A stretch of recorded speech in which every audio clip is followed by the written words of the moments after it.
Hello everyone, welcome back to the channel. Today there's no video because this will be a different type of post. This is a transmission, I will call it, that came through in one continuous session of writing. There are times where I have a thought or an idea that continues popping up in the mind and it is calling to me to begin writing. And as I write, it just flows and flows. And this is the product of that. I have more of these that I have not shared before. But if you like this, please let me know in the comments and I will make a point to record those and post them as well. I also ask that you don't take my word based on nothing. Don't trust the speaker just because you've liked my previous videos or maybe you like this type of content, but actually apply what is being said here.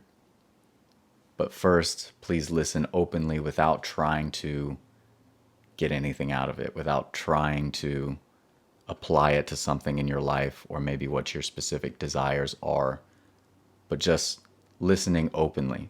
I find that that's the way I get the most out of what I read or listen to, is by not getting caught up in trying to apply it to things as I'm listening, but instead just hearing the message out and then seeing what happens from there. Thank you very much. Without further ado, this is The One Who Has. Today we begin with Matthew 13:12. According to the English Standard Version, "For to the one who has, more will be given, and he will have in abundance. But from the one who has not, even what he has will be taken away." This is a passage often misinterpreted by the world. Other versions write that it means he who has spiritual understanding will be abundant with knowledge. But to say this is the only meaning would be to miss the brilliance of the Bible's layering. On one level, this book appears as a historical story of fact taking place thousands of years ago with real people. On another level, the Bible is a psychological drama telling the story of your destiny. "Truth is a winding staircase," said Goddard. Neither level is greater than the other, but they each have their own value.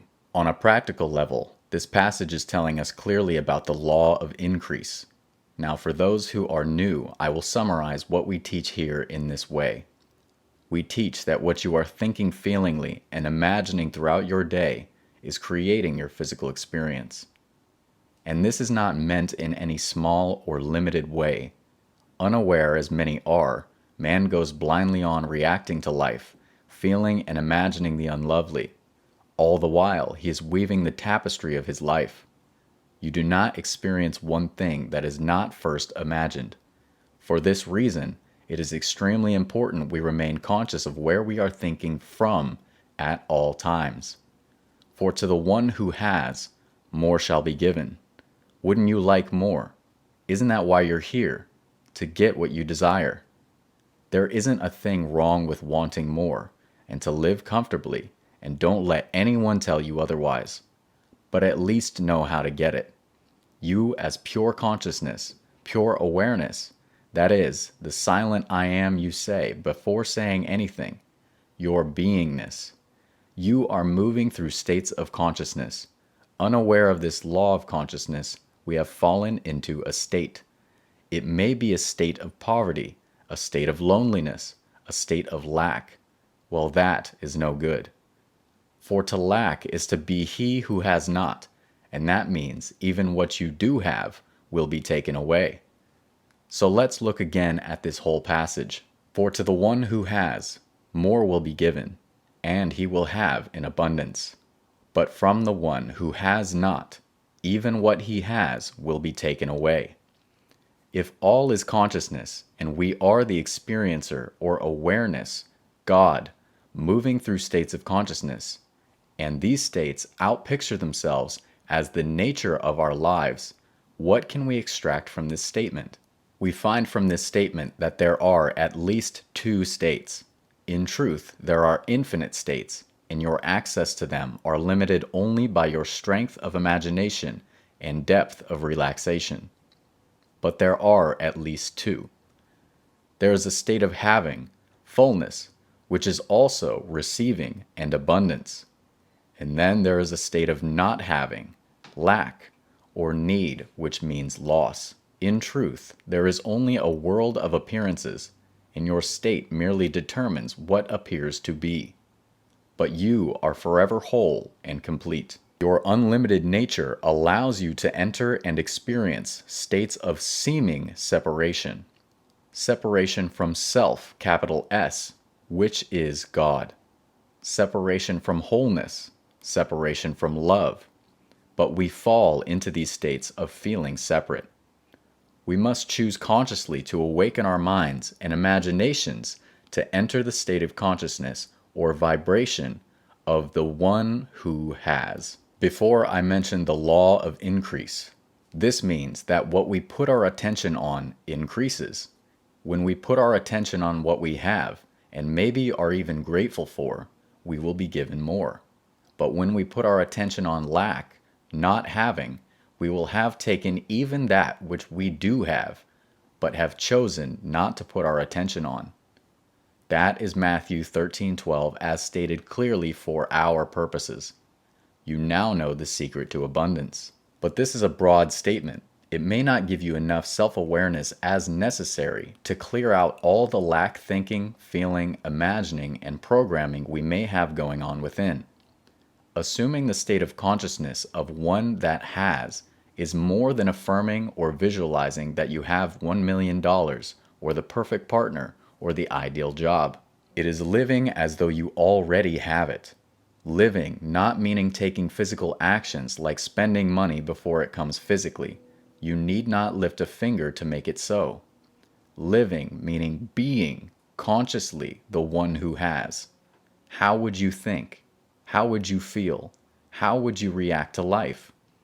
How much time would you spend thinking, talking about, worrying about, being impatient about, doubting about, fearing about what you already have? Little to none, I am sure. For to do these things is to be in the conscious state of the one who has not.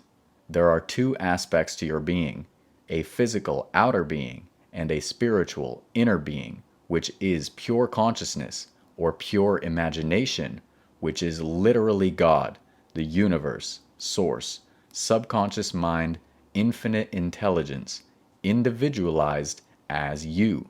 Each one contains the whole. Each one has. There is only one. So your inner being is crafting the appearance of the world, which is the experience of your physical aspect by who he is.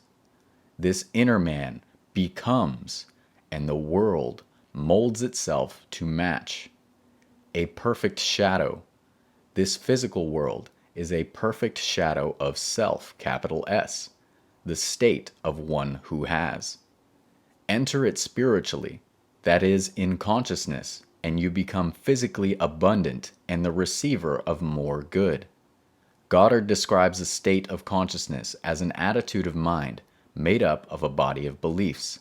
So what is the attitude of mind of the one who has? Worried or relaxed?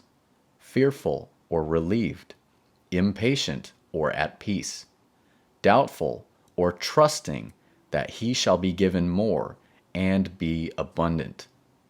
Now, how do you spend most of your day? You are free, no matter how the world looks right now, to choose to align your attitude of mind with the one who has.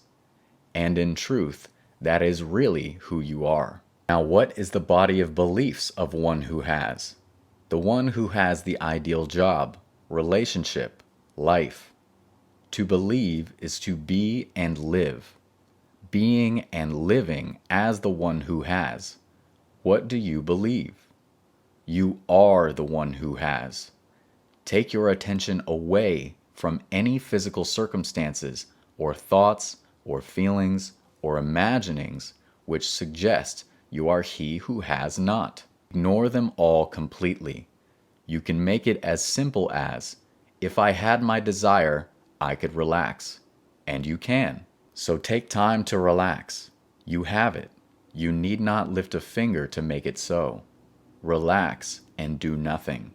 Not scrolling, not trying to be productive, not planning and thinking about lack. Don't even force yourself to visualize or affirm. Just do nothing.